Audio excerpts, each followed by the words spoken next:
Сәлеметсіздер ме? Біз бүгін з дыбысының қалай қойылу жолын көрсетеміз. Ол үшін әдеттегідей ең алдымен балаға з дыбысының артикуляциясын көрсетеміз, яғни үйретеміз.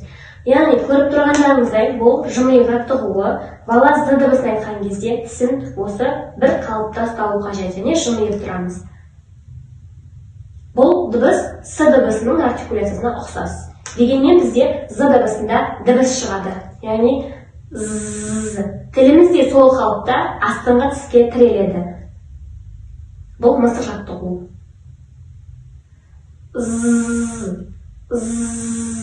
Бұл кезде балаға мысалы масаның дыбысын салайық деп айтсақ болады. Масаның дыбысын салған кезде біз қалай дыбыс шығарамыз? Осылай з дыбысын қоюға болады. Сонымен қатар бұл да ж дыбысы мен з дыбысын ажыратқан кезде де біз з дыбысын суық ауа шығарамыз. Ал ж дыбысында